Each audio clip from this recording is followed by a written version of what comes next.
Hey guys, welcome to the Superversive live stream for Mother's Day, the May 13th, 2018. We got a pretty good stuff to you. I've got El Jaji Lamplighter here and Don Whiskey. Jaji, will you tell us a bit about yourself? Hello, I am a mom, which is why I'm here today. Not the only reason. I am a writer and an editor. I write fantasy. Excuse me. Sorry. I write fantasy. I have a series that was originally out with Tor that's now with Wordfire, but kind of a Shakespeare meets Dante sequel to The Tempest, set in the modern day with mystery and humor. And I have a series that with Superversive Press with Wisecraft Publishing, which is our Christian YA imprint, which is kind of a Lovecraft meets Narnia at Hogwarts type thing. Delicious. Dawn, would you give us a moment of your time? All right, I'm Dawn Witzke. I am, and I'm a mom too. My son wouldn't take me out to breakfast this morning. He said he didn't have any money. Well, that's probably true. But I'm also a writer. I'm a cover designer. I work on the Superversive website when I get a chance. I edit. I'm doing Planetary Earth, and I'm co-editing on Planetary Pluto. And what else do I do? Like 6 million other things too. Whatever anybody needs, I'm usually the person that does it. You're our web. I mean, you're extraordinary behind the scenes for Superversive Press. We would not exist without your support of Jason. So we are extraordinarily grateful. It's good stuff. Well, let's see here. This episode is indeed brought to you by your moms. You don't have to call her. She's fine being on her own. Really. The solitude grows on you after a while. Don't change your plans just for her. But on our main thing is mothers in literature and science fiction, fantasy, and other mediums that happen to catch my eye. That is all of them. Whether it's good mothers like Mercedes from Count of Monte Cristo or Briar Blue from Bone Shaker to more like, middle of the road, okay, but flawed, like the Lalonde sisters from Homestuck, or just straight up evil ones like, I don't know, would Clytemnestra count as evil from the Iliad? It depends on how you view the whole sacrifice your daughter thing so we could sack Troy for somebody else. But then the other from Agatha Heterodyne, Girl Genius, or what was that other one I was thinking of? Oh, yes. I can't remember her name, but the Queen Mother from Vathek, who was, of course, a terrible, terrible witch with terrible silent servants. Now, to the two of you, do you have any model mothers that you look to in literature as people you either don't do or you do, Like, it could go either way. There's probably a lot more disappeared or bad mothers than there are really good ones. It's interesting because I think we might need to work at it the other way and say there's a shortage of mothers, particularly in adventure stories. And my husband says this is because if your mother was there, she wouldn't let you go on an adventure. And I noticed I was working on a story for one of our anthologies, and I was trying to decide whether or not to put the mother in. And I thought, well, I already have the father coming into the scene at the end. And if I have the mother, then I have to take time to have another person reacting. So it's really easy to decide you're going to cut the mothers out because they tend to be more nurturing, and that's what you don't want for your main character if they're going to suffer. But of course, we still, I think it makes the mothers that are there all the more valuable because we do like to see occasionally mothers who, successfully do good mothering. And it's really hard to think of. Like, I can think of mothers in like anime, like Ash Ketchum has a mother, Yes. but I'm trying to think of like a lot of my favorite fantasy and science fiction stories. A lot of them there's no mother in there. The like in I was the premise for Chris Nuttall's Schooled in Magic is that a necromancer casts a spell to try to find a child of destiny, and instead he gets a girl from Earth whose flower child mother happened to be named Destiny. But that's all the mother appears. She never appears in the story other than that one particular thing, because then the girl's stuck in another world. Yeah. What about you guys? Can you think of good mothers? And so many kids are orphans. Right. Yeah. Most of the stories I've ever read, there are no moms, or they're bad. They're stepmoms, like the evil stepmother. Yeah. The only good mom that I know of is a story that I wrote for Silver Empire's Paragons. She's a ex-super mom, or ex-superhero, and she has the most awesome ability to create quiet. Ooh. And she has 2 super babies that are twins, and they're always fighting. So she can she just tells them to be quiet and they pass out. It's great. I'm really impressed, because you know how moms normally, like, they pick up a baby and the baby is quiet? As a mom, I couldn't do that. I would pick up my kids and they would get riled and excited. And like, I'd have friends who were able to calm my kids down, and I had lots and lots of good qualities in interacting with my kids. But that one thing has always eluded me. So I actually think that's really impressive, be able to calm your kids down. It's a really good mom quality. You don't realize how valuable it is until you don't have it. Mm-hmm. For one of the novels that I've written that's in the editing stages right now, Seven Siblings, which I swear I'll figure out a better name for someday. The mother, of course, dies, part of it, and the grief is what eventually lets the fairies get their grips onto the family and the kids and all that jazz. But I put every care to make it seem like it's not just, oh, I've got a dead mother, guess I'll slay this dragon. It's more, it gets like that sometimes. In my Prospero series, a lot of the plot concerned Miranda's mother, and her father had told her really good things about her mother and how much he loved the mother, and that had been a big influence on her life. And the plot of the story is that Miranda's living in the modern day. Her father's had a bunch of he kept his magic. He runs a corporation that protects humans from evil spiritual, like fairies and wind spirits and stuff.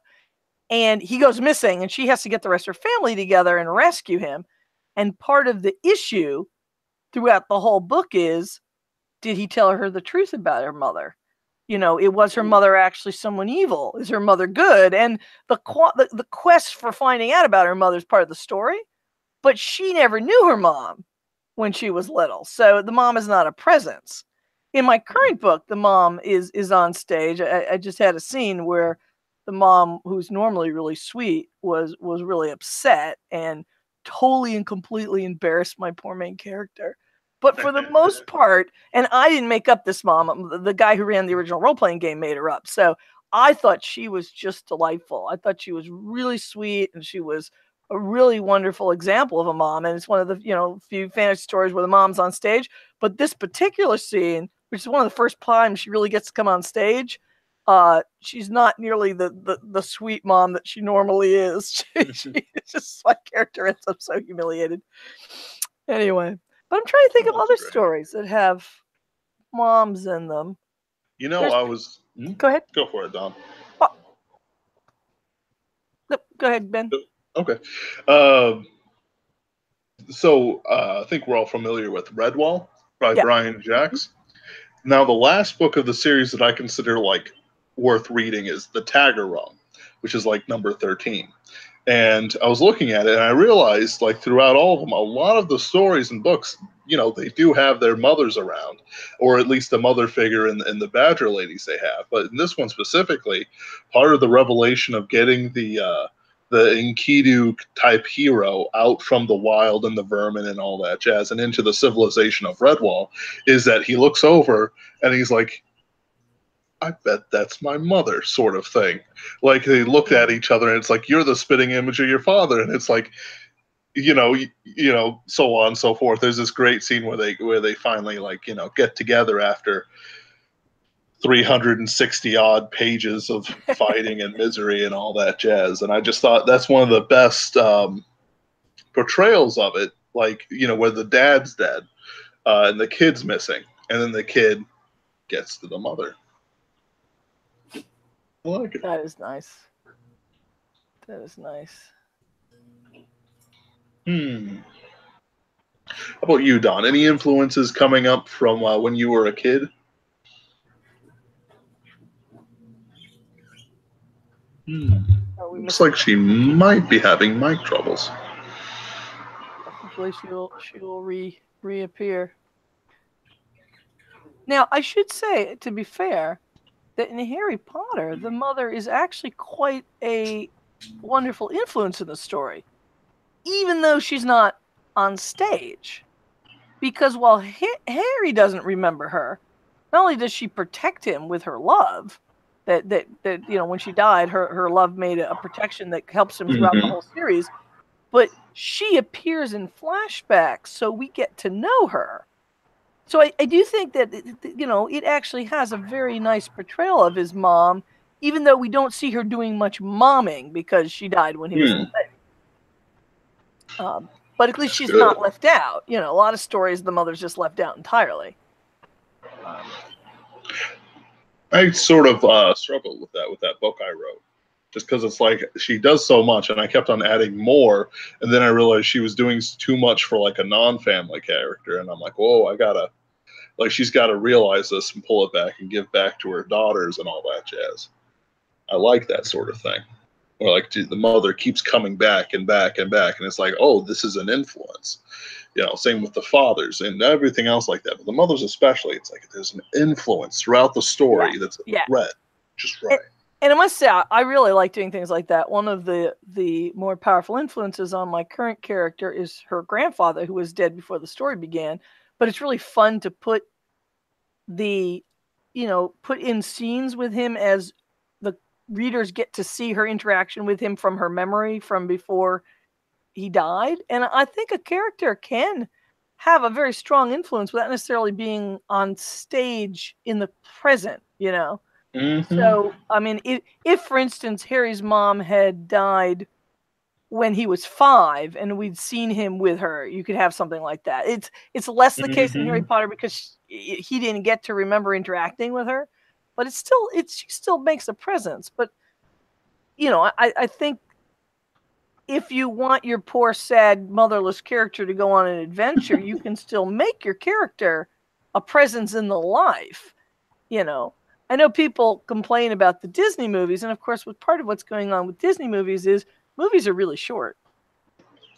It's really hard to fit much into 2 hours. So Disney cuts a lot of corners because their storytelling, the point of the trophies are to make it able to tell a good story quickly. You don't need you don't need 2 parents for a story that's not about the relationship between the parents. And then people complain, but in Brave, the mother was actually one of the major issues, whether she gets turned into a bear and the girl has to save her. So that was kind of cool. There was a mother on stage. The dad from accidentally hunting the mother, which is, don't get me wrong, like that's top tier tragedy, but it probably doesn't help a Pixar movie. Yeah. There's a really good anime called Summer Wars. I haven't heard of it. And it's pretty good. It's by the same guy who did the first Digimon series, which if people remember that in the Digimon movies, which is just top tier. I wrote for the novel I just finished, I actually wrote a scene that's just one long love letter to the first Digimon movie. Cool. But anyway, you'll recognize it now that I've said something. But in Summer Wars, like the guy is invited to pretend to be the boyfriend of this girl. to the family because she's afraid that her grandmother or great grandmother or something like that will perish before she sees, a man with her great granddaughter or granddaughter or whatever. And so her husband, the grandmother's husband, had an affair with a kid. And that kid actually comes back later on and helps out the heroes, but he's also an outcast, not just because he's a bastard, but because he made some mistakes. And throughout it all, he's trying to redeem himself because he knows he did something bad, but he still wants his family's affection, and especially the grandmother's affection, who was more of a mother figure to him than his real mother ever was.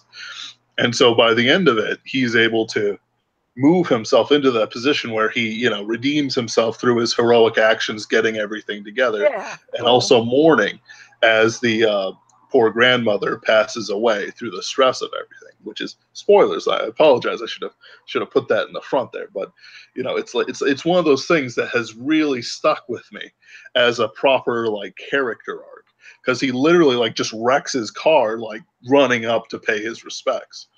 Very good stuff. Very emotional. That is cool. That is really cool.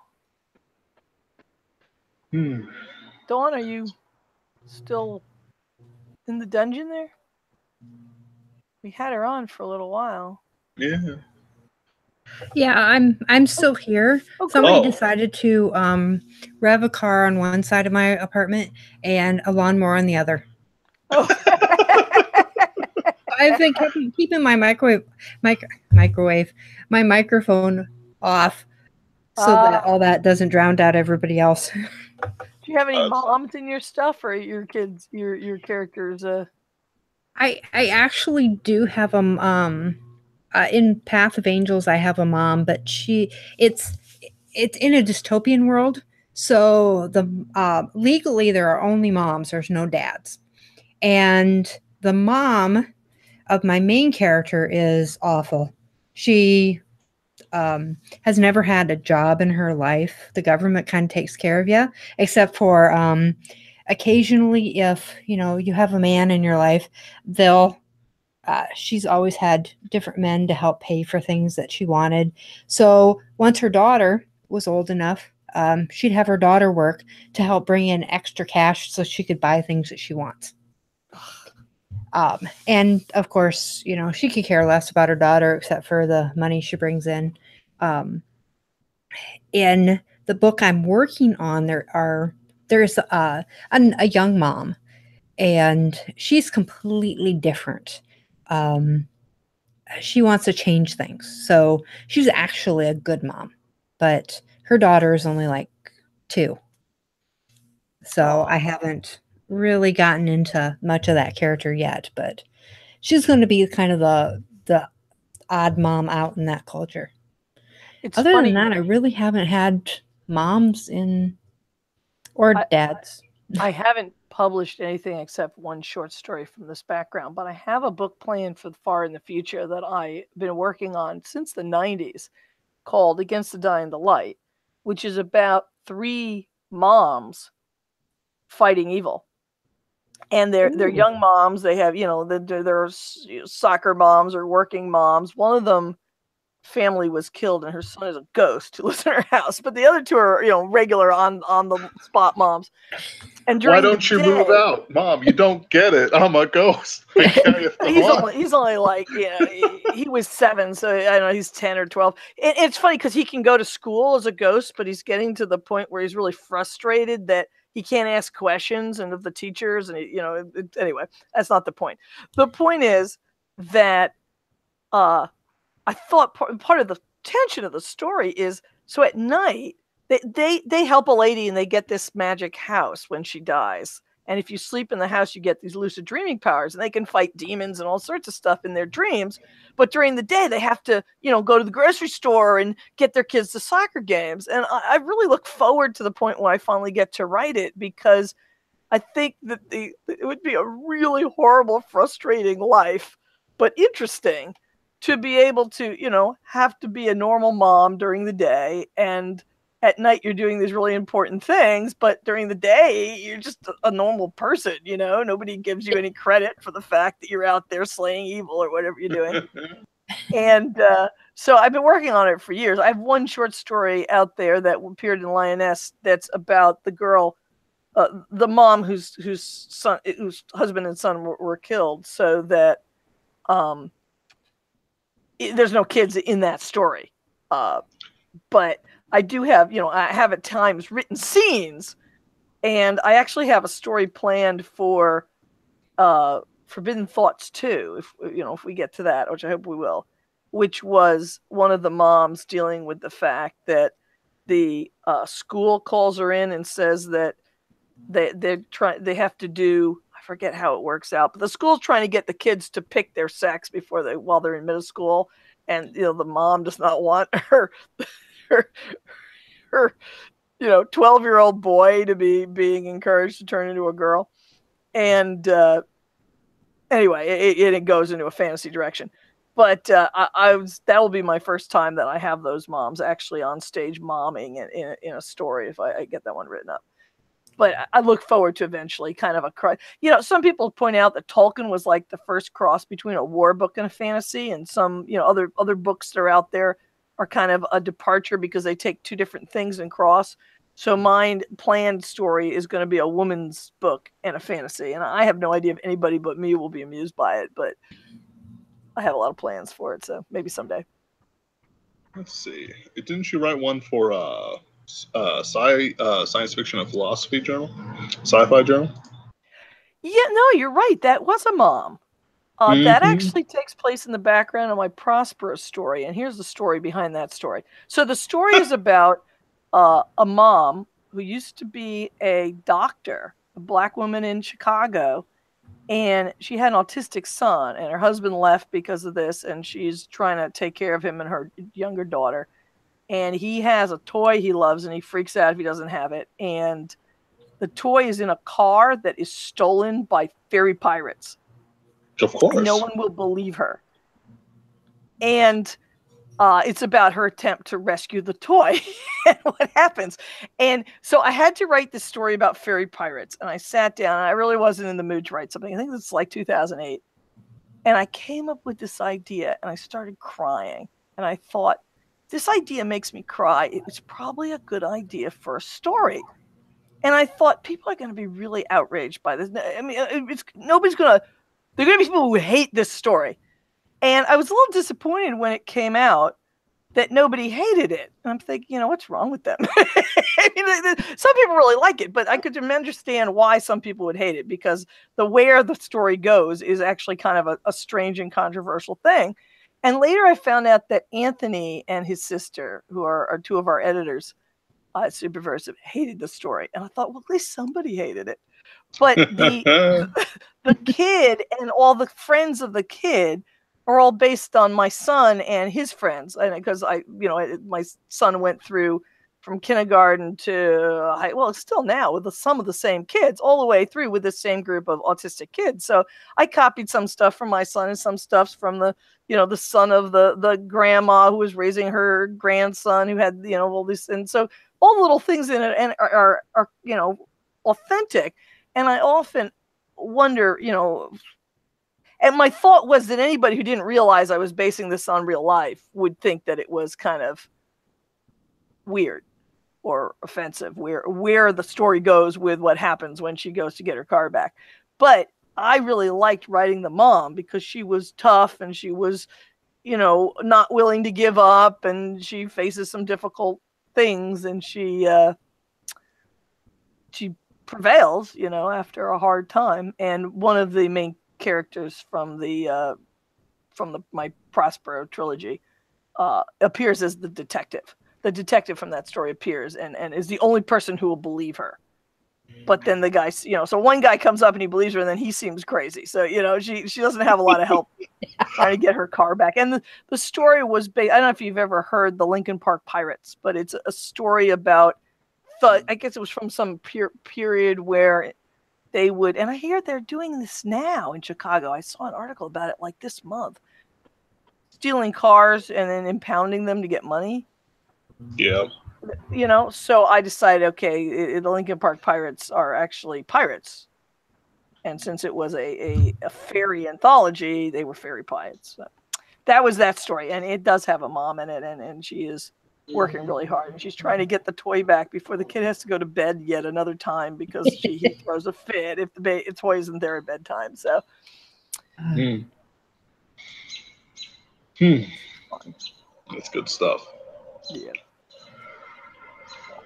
Well, let's go on to as much as I would like to keep on going with Mother's Day, I am unfortunately on a little bit of a time limit.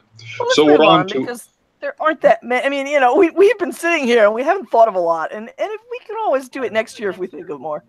I plan on doing this until this stuff's no longer around.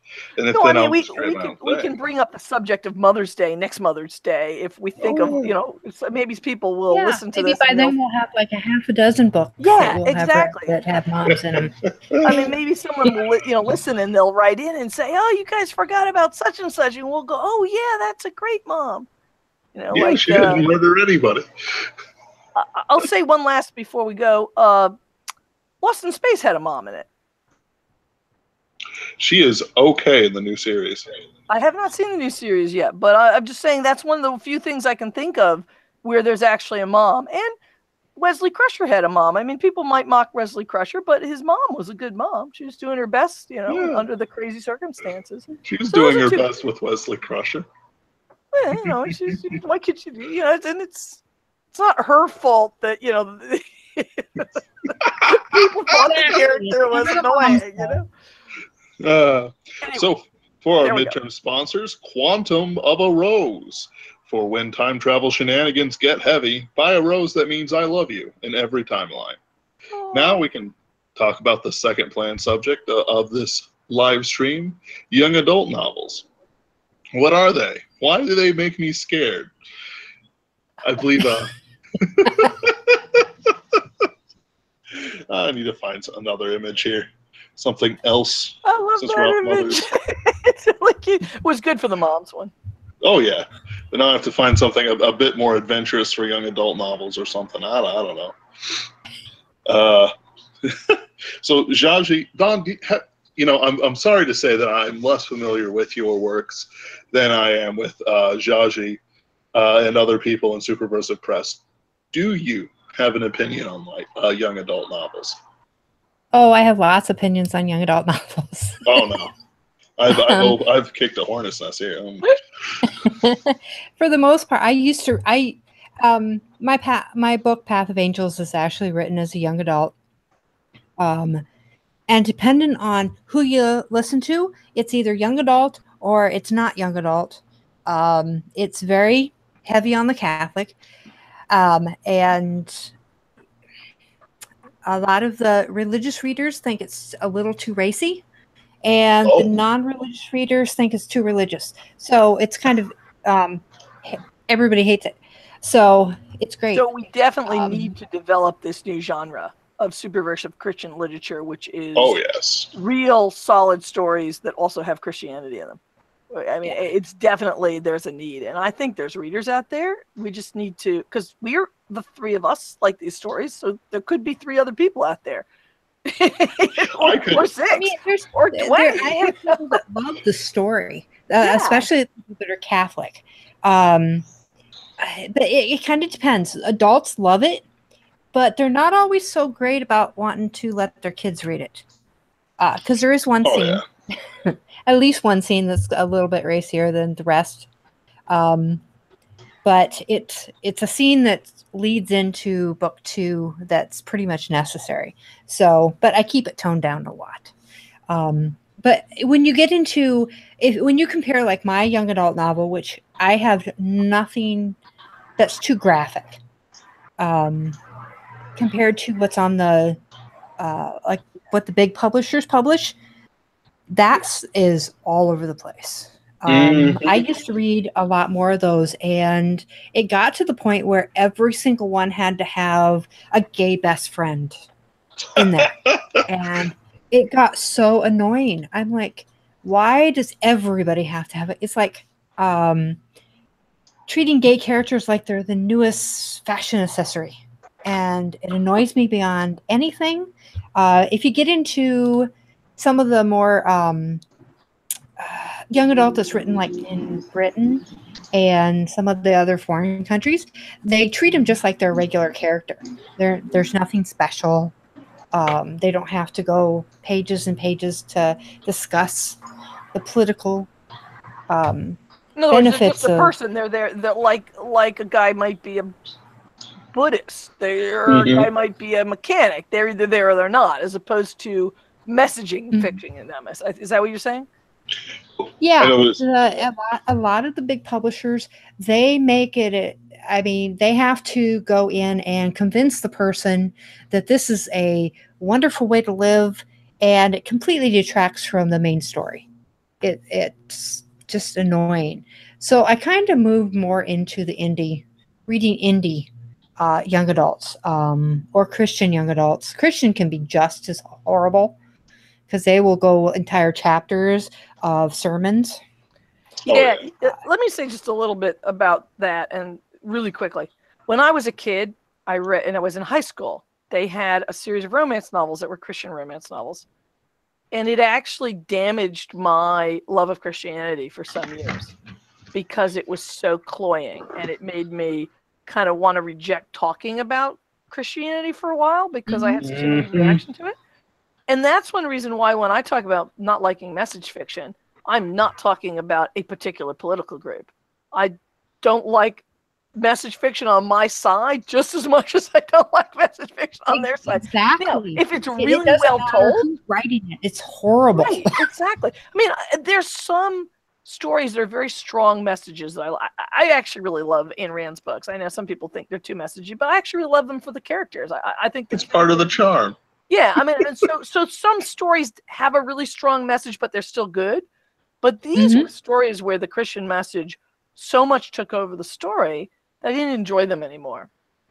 So I think there are people who like that, and it's wonderful. I'm not going to tell people not to write it. If you want to write message fiction for your fan, if you want message fiction, that's okay. But I don't see it as good storytelling, and I think it has the danger of actually damaging your message. You understand what I mean? That's why I really want to have these stories that are regular stories, but where Christianity isn't bad. You know, I mean, or just not cringy. Yeah, I mean, we tend to have either message Christian stories or Christianity is bad fantasy and science fiction. Where really every science fiction and fantasy book out there that mentions Christianity at all, it's always negative. And I like writing stories where, okay, there's a Christian universe out there, but it's still just a story. Okay, it's a good story, but there's still Christian aspects, you know, like real life. You know? It's like when you read like a horror novel or film or sci-fi or whatever, and it's like, so you're telling me the powers of evil walk about in forms in front of us, and your average, you know, like not even that, like your grandmother who goes to church every week, you know, or, you know, has her proper rosaries and mass if you're Catholic and all that good stuff. I'm not, sadly. You know, can't stand up to a specter. Like sometime, like this isn't something I want to do, but I've got this image in my mind, like of having like a Catholic and a Protestant as like bash brothers, and like the Protestants like beating him up with his fists, but the Catholics like trying to be like, okay, man, look, I've got the circle, I've got the rosaries, I've got my book, I've got my bell, and he's like, I'm just gonna punch the demon out of you, man. You know, it's happening. So yeah, you have a Catholic exorcist and maybe like a Solomon Kane next to each other. Yeah, exactly. Yeah, like, so I definitely agree. No. Before we get too much off topic, and we could go back to, we had a whole nother one just on this the message fiction topic. But I wonder if you guys would mind if I gave just a little history of YA. Oh, please. So I heard some of this from Sharon November, who was, or possibly still is, the main editor for Firebird, I think it was, which is one of the, at the time at least that I talked to her, it was a main YA line. It may still be. I haven't really been following it as much recently. And she was also the goddaughter of Lloyd Alexander, who's one of my absolute utter favorite authors. So I thought that was cool. And she, so what happened was, originally there were novels, they were in the store, in the science fiction fantasy section or whatever. And as kids came out of reading chapter books in school, they were having a little trouble making the jump to full novel books. So to try to help them, they said, okay, for the, older teens, young adults, let's find, like, let's say Wizardversive was originally just an adult fantasy book, but let's make it a young adult book so that, it's a little more accessible because there's a young character at the beginning. So they took some stuff that was originally just for adults and they called it young adult. And they also put in that category, maybe, a Heinlein juvenile, some things that maybe were for younger people, but bridge the gap. Well, younger kids like to read what older kids like. They say that kids like to read about kids who are a couple of years older than them a lot of the time. So 12-year-olds started reading the stuff that was meant for 20-year-olds. So to this day, YA still has this problem that some of it is written for 12-year-olds and some of it is written for 20-year-olds. So on one side, and let me just say that YA is different from middle grade. Harry Potter, Percy Jackson, that's all middle grade. That's considered the 10 to 12 age. And there's really good stuff in middle grade, but it doesn't tend to deal with any more mature issues. It's more fun stuff kids would like. It can be good for adults too, like Harry Potter and Percy Jackson, but it's not quite as edgy as YA. But YA goes from stuff that could just as easily be middle grade, but maybe it's just a little bit more mature or older character, to something like, so last year for the Dragon Awards, one of the books I was up against was written by the guy who writes Percy Jackson, and one of them was written by Sarah Moss, and it was called, it was the sequel to Court of Thorns and Roses. So I read Court of Thorns and Roses. Okay. Nothing about Court of Thorns and Roses is what I would ever give to a kid, not even a 13-year-old. And it made me suddenly stop feeling quite so bad about the slightly edgy stuff in my series.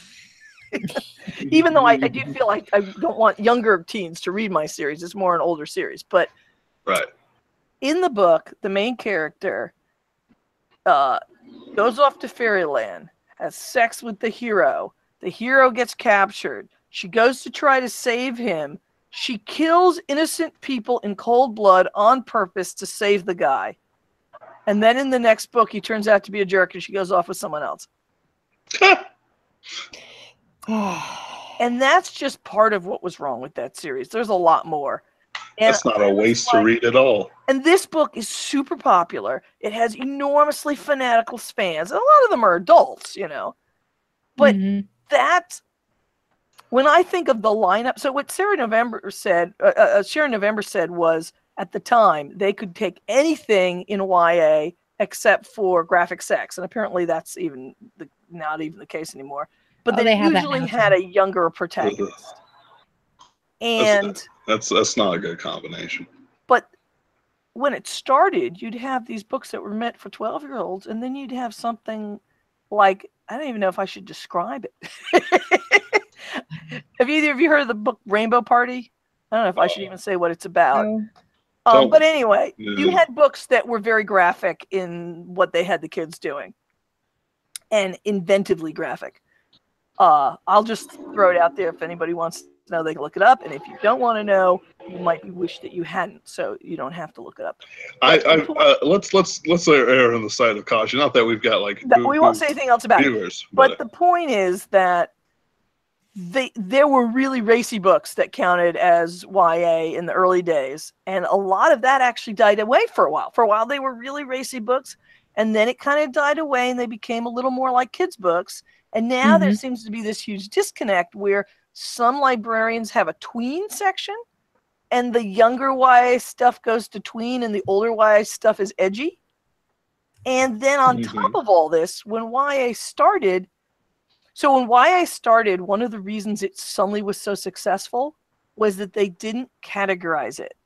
You would go to the YA section and there would be a book about a girl dying of cancer next to a fantasy, next to a science fiction, next to a book about baseball. And people were shopping around and they were coming away with all sorts of stuff. And it became really popular because of that. Nowadays, if you go to the bookstore, they separate it out again.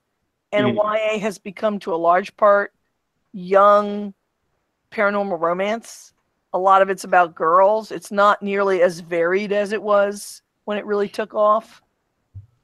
And I suspect that will kind of damage it. In fact, wasn't one of you, where was it, Marina, who said something about somebody going, "Oh, YA is Twilight, I won't read," something like that? Yeah, that was Marina. Yeah, so there's a shift in what YA is representing, away from any interesting book that's available to younger people to stuff that's almost in the romance category. And I was just going to say that I wonder if there's going to be a new genre coming around for the stuff that doesn't fall into the kind of paranormal romancy type aspect of. Well, they have kind of separated the some publishers are adding what's called a new adult section, which is what the old YA used to be. Yeah. So they're figuring YA is the younger, new adult is the older. And I think new adult does get into a wider range of things than just the paranormal romance. That seems to be the only thing the big publishers publish. I wish they would be more honest about the paranormal romance. It drives me like up a wall and back down again. Like it's just like I look at something and it's like, here's the bestseller in steampunk, and it's just a paranormal romance that looks like steampunk. And it's like, you know, I've got enough problems in my life. I don't need to get angry about this too, but it's one of those things that my goal, after I establish myself as an author, is to write a steampunk book with a male main character. Yeah. Just because, and I'm just going to go out on a limb here, we haven't seen it before. I think it's a great idea. I tell you, I like that idea too. We saw it once. Go ahead, go on. Well, the young adult, the big publishers have kind of eliminated any books that are directed at males. And that did not used to be the case. In the young adult. It's strictly a female reading genre. I mean, if you think back to like 2007, 2009, when one of the biggest, when Scott Westerfeld's like Uglies and Pretties, you know, was one of the biggest series.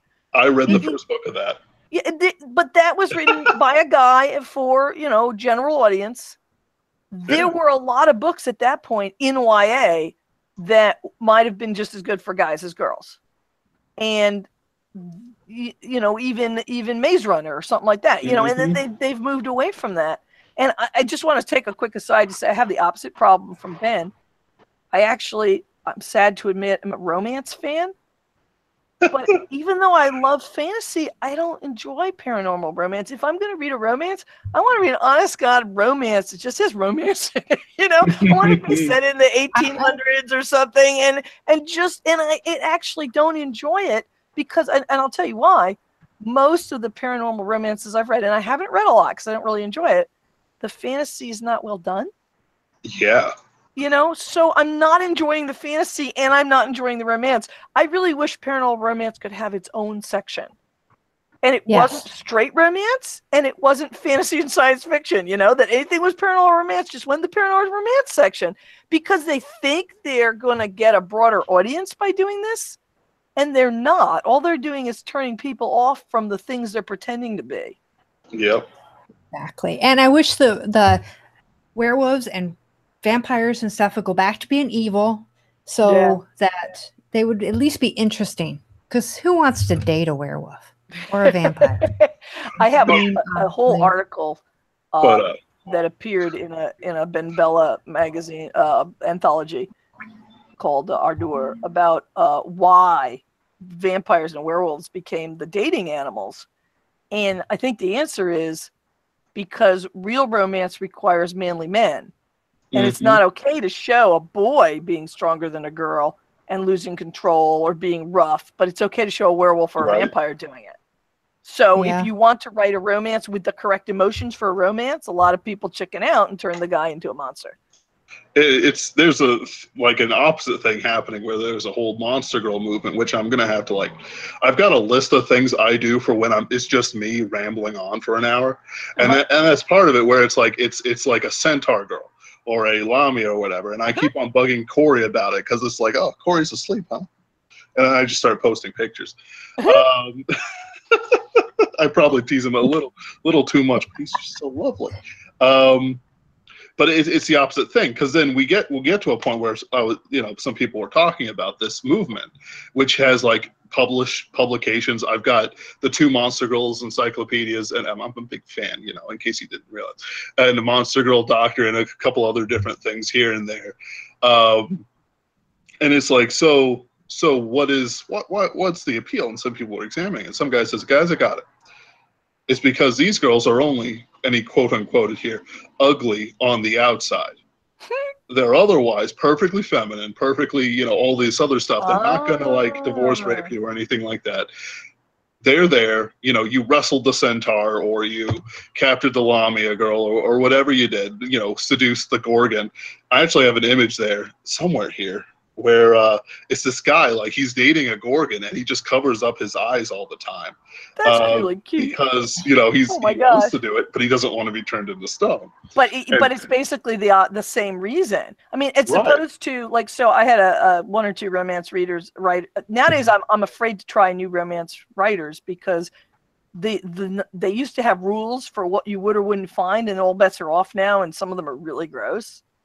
But one of my regular go-to that I usually enjoy her stuff, I actually read a scene where the guy in a Regency romance had to stop to make sure he was getting consent. Oh, good God, no. Well, if it's a vampire or a werewolf, you don't have to do that, you see? Right.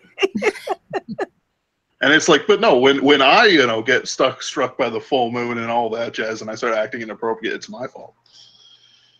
Yeah. And no one's romancing about that. It's unfair. But all right. But back on the YA topic, I think one of the problems we have at the moment is that we're trying to reach an audience, and nobody's agreed about what the audience terms mean. Mm-hmm. Plus, it's very hard on some, like when I put my book up on Ingram, they wouldn't let me pick YA and not YA as options. Like if I picked YA for one of my categories for searching, it had to be all YA. Even though most of my readers at the moment are adults. Now, it's not because teens don't like the book. It's because I don't have access to a lot of teens. So the people who've been picking it up and really enjoying it are adults. But I would like to be able to have the book reach adults and teens. And other books maybe shouldn't reach younger kids, or even mine. I'd like to be able to say, 15 to 500 as opposed to 12 to 17, I'm very much in agree with you there about Sheik of Mars. Like I'm very explicit in my implications. Quite a few places that even a 15-year-old probably would look askance at, and then ask a very inappropriate question of his mother. My first year of my character's story, which is what I'm writing now, I'm trying to keep it a little toned down, even though there are some bad things that happen. But when I get to the second year of her experience at school, her sophomore year, I have some really inappropriate things that happen. And I'm actually thinking I'll put a little notice in the first one saying, this is really for a slightly older group. But then I look at it and go, well, if you're reading Court of Thrones and Roses, then I'm really tame compared to what you're reading. Same. So what we almost need is like a references like that. If you're reading Court of Thrones, if you like Court of Thrones and Roses, we're way under your tolerance level. But if you like, Christian YA, we may be above your tolerance level. And that's why I think that, it's difficult right now because of these kind of artificial groups. And that's why I think we need a new genre. For it sounds like all three of us are kind of writing in the same genre. We're writing things teens might enjoy. When I was a teen, I read a lot of adult books. The adult books did not necessarily have all that explicitness in them because a lot of them didn't, but some of them had a bit. I'm writing explicitly for there's a whole do you write for your audience? Do you write for this or that? I write for me 10 to 20 years ago. The things I wanted to see new from authors that weren't producing it, because I was seeing the beginning of essentially a literary dark age that we're coming out of right now.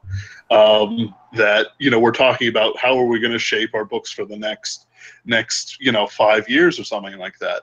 Like, I'm looking over all the potential books I could write that my muse has given to me, and none of them are, I would say, purely adult, except for maybe one. And that's just because it's over-the-top violence, like, throughout. I often imagine my ideal audience as two girls I knew who were about 17, who were, at the time, they were both pagans, though one of them's a Catholic now. And they were open-minded, but they weren't anti-Christian, and they weren't, like, wanting just a hermetically sealed Christian fiction type thing. And those are that's kind of what I have in mind as my audience. But they're old enough that you can deal with almost any topic. You know, you might not, you know, even some of, you know, I'm an adult, and there's certain things that are just too graphic or too violent for me. So it's not like, you know, anything goes for anybody. But on the other hand, I'm usually willing to read almost anything if the story is really supporting it. Absolutely. You know, so, but. And that's the key for a lot of it. Like, you can't just throw in a sex scene. I'm writing a series of very in-depth articles called the Necronomicon Aesthetica for Superversive Press blog. And eventually I'm going to be writing like a 4,000-word article about how not to have a sex scene, and then justify why you need a sex scene. Yeah. Like, and guess what? It's gonna be a really slim list. You know, like, I don't care what the werewolf is doing. You know, I don't want this. I want the Solomon Kane other half of the love triangle to shoot him full of silver bullets. Excellent. You know. So I mentioned I'm a romance fan, and romance, a lot of people who don't read it don't realize romance has very graphic sex scenes in it. I don't know why they think of it as tame, but I'll tell you that I noticed years ago that unless it's well done, and there's a few I can think of that are well done, I usually skim past it for the parts where they're arguing because they're boring. Yeah. You know, I mean, it might have been exciting the first time you read it, but I'll tell you one author. I'll tell you a funny story.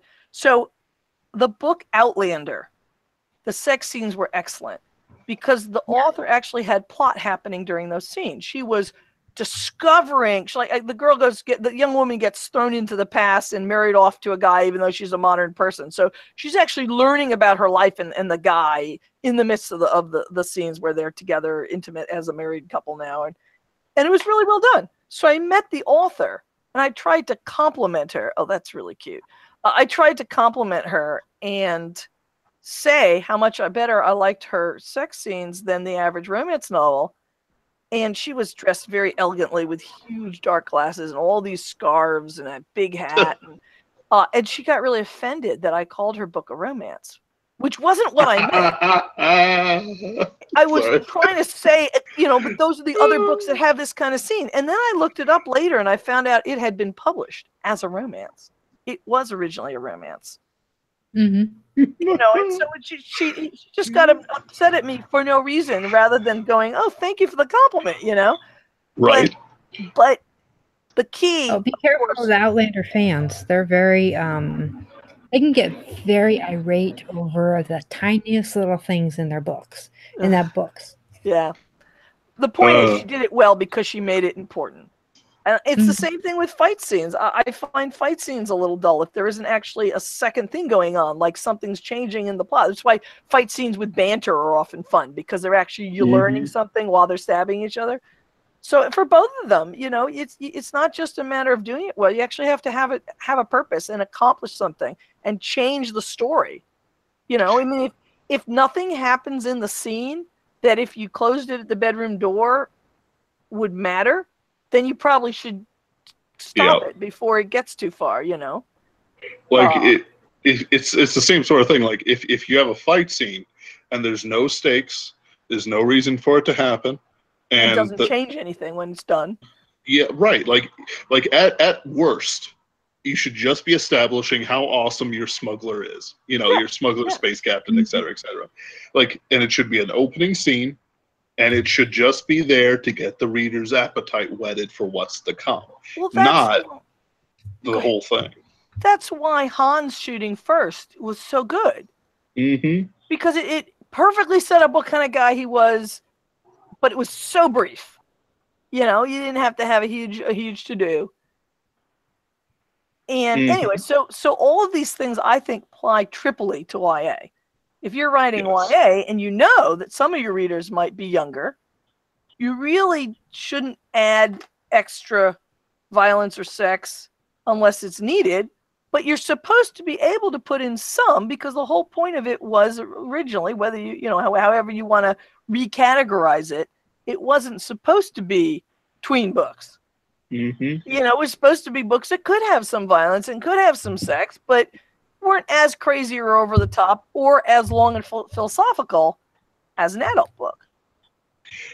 For one of my 7 siblings books, like I have a whole bunch of like little family scenes I never put in the book, but one of them is like having like one of the characters, like she's the girlfriend character, so she's like climbing up and she's like, hey, you know, boyfriend, you know, hey, I'm knocking on your window, and the boyfriend just like closes the blinds and rolls over, which leads into a scene where she's interacting with the mother and she's like, I don't get it, and she's like, of course you don't get it, you're just acting in ways that you've seen in the few books and shows that you've seen. You need to just relax, you know, sort of thing, and it'll happen, blah blah blah blah blah. I didn't really go too deep into it, because the most important thing was that the main character is refusing this because it doesn't fit what either of the characters need. They could have done it. Like, no, you know, it's one of those things like what you are in the dark. There was nothing stopping them from anything happening except what their characters were and what both of them considered moral. From one who's sort of like Enkidu, like Gilgamesh sort of character, from one who's more of a moral Christian person who doesn't have as many personal issues as his significant other does. You know, and it's all just a part of it. You know, like the Monster Girl stuff, sure, you could find, you know, whatever lewd stuff you want for the Monster Girls, but I don't really care. I don't want that. Or with various steampunk and stuff like that. I bet they've written all sorts of romance steampunk stuff, but that's not interesting. It's barely steampunk. It is romance with steampunk. So on and so forth. It's the same with fight scenes. You can have super hyper-violent fight scenes, or not. Or you could have just a quiet knife in the dark fight scene. Just all that balance there, and everything can be done in young adult novels, but with all books, it has to have a point. Yeah, exactly. One of the reasons I'm really enjoying the series I'm writing now was it's me writing a series about a girl, and there's some romance, but I'm writing up a game that was run by a guy for guys, and I just happen to be there. So it has a really nice kind of a balance between, you know, and occasionally people ask me why, you know, the girls, how busty the girls are described and stuff like that. I'm like, I'm sorry, I just put it across the way it was presented. It's all guys talking, and I knew when I was writing it that I'm writing kind of a tiny bit like a guy would see certain things, and I thought I'm just going to leave it because that's the way it was. But I think it's fun to have the action and the mystery and the other stuff balancing it out. I think that makes a great story. And I do like reading stories that are, you know, like a good Regency romance, but I like them better when they're just what they are and they're not pretending to be something else. And when we have a story with, you know, that's supposed to be a fantasy, let's make it a fantasy first. And if it has romance in there, great. You know, I don't think it should be, I don't know. I think that the protective coloring of trying to suck people in by pretending things are a steampunk story when they're not really a steampunk story, just, I don't think it helps anybody. That kind of thing only gives you an advantage the first time or so someone buys it. Then all it does is make it harder for a guy who wants to sell an honest-to-God steampunk story to sell it.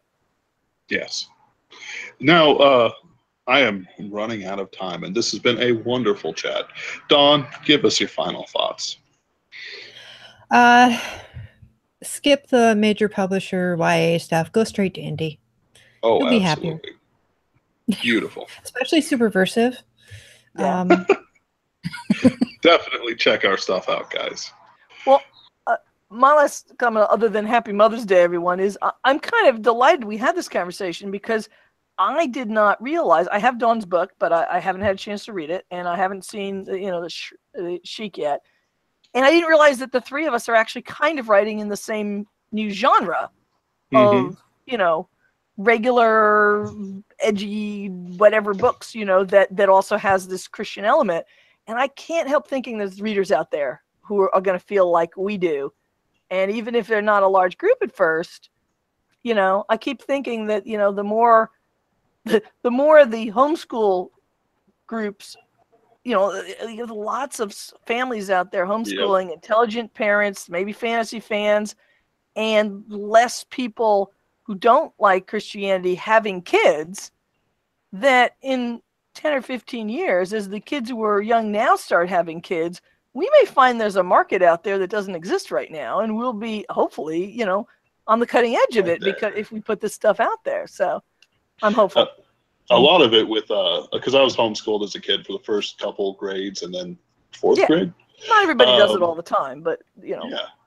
And it was part of it is, oh man, we're raising some sort of literary wild man here. We got to get him socialized. But a lot of the stuff I found because I keep up with homeschooling because I fear that I might have to, do that myself with my kids, especially as the public school system gets worse and worse, and private schools get kind of rarer, but less like Protestant. But they're just kind of bad. There's some really good ones, but they're expensive. I mean, my son, we're doing part homeschooling, part he takes these online classes, and they're great, and I love them. It's actually a Catholic school that a friend went to, and it's not affecting the religion doesn't affect the math or science in one way or the other. Well, sure. Unless it's taught by a Jesuit, but Well, I'm saying the program he's doing, but it's it's expensive. So if you want to, if you're going to be a mom, you're going to take time with your family. You're not bringing that extra income. Homeschooling is. Makes a lot of sense rather than a private school where you really have a big, if I wanted to send him to the school as opposed to the online version that's only a couple $100, it'd be a huge difference in tuition. So anyway, but you were saying about your thoughts on it. It's not like, there's a term I use called cringy. And a lot of the stuff that they have here, it just strikes me as that sort of thing where it's message fiction. And it's not even message fiction done right. Like Ted Decker, I don't like him.